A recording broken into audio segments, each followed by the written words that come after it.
We are 1 week away from Vice President Harris facing off against former President Trump ahead of the first presidential debate. She is sharing new economic policy plans, the vice president is. This time for small businesses. Now, among her proposed measures are broader expense deductions, an expansion of tax relief for those starting a new business, and altogether cutting of the red tape, quote unquote, that burdens small business owners. Now, if elected, Harris hopes to have 25 million new small business applications in her first term.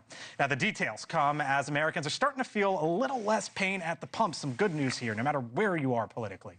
The average price for gas right now down almost 50 cents from this time last year. Would you look at that? The cost for regular gas now a little over $3.30. It's the lowest level since March and also the lowest since the summer of 2021. Now, I was telling you before the break about crude oil prices. Crude oil hit 70 bucks a barrel today. It's the lowest crude oil has gotten this year. The reason why that's important, among the reasons why that's important, is because that starts to show up in the marketplace somewhere around 3 to 5 weeks down the line. When's 3 to 5 weeks down the line?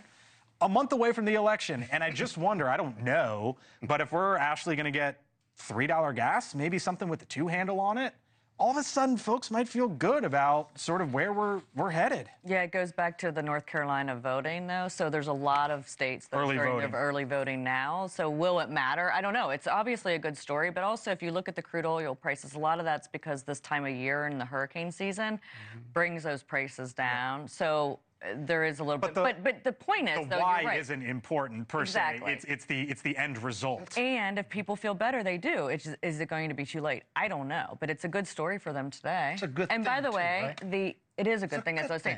Also, you can't do secure phone calls no matter what on cellular phones, so she's still not doing like... A secure one with that? She's still not like solving world peace on her... Ashley, former White House.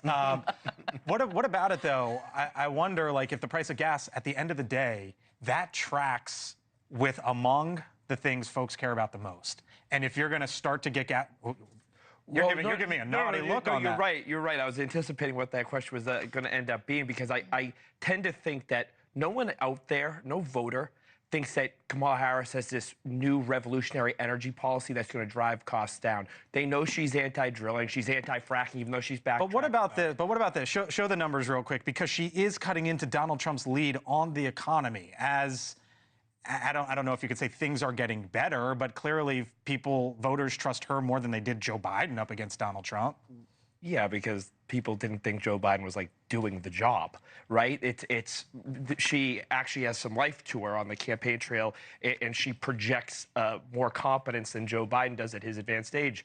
But no one out there thinks that truly that she's going to unleash this new era of American energy independence. She never talks about it. When she does talk about it, it's about restricting drilling, it's about restricting fracking, and then immediately backtracking when she realizes it's not politically What would Pete Buttigieg's former chief of staff or senior advisor say on this? You know what's funny is that the polling shows you that when gas prices go up, everybody blames the top. But when gas prices go down, people don't necessarily credit the people in charge. So that's some... Well, what I think it does do, I don't think anybody's going to decide how they're casting their ballot based on the price at the pump. But what I do think it does is people that are kind of leaning one way or another, and they have a better feeling about the direction the economy is going, that pushes them a little bit. But I don't think that's going to be the single thing. I somewhat disagree. I think the average voter knows how much they're spending on food and gas. And I take that chart that you just put up, and I'd do an ad and just have that up there, because the numbers, the thing that gets me about the numbers are trending downward. Food prices are trending downward, inflation's trending downward, and gas prices are trending downward. But it's also way above when this administration took off. Sure, no question about it.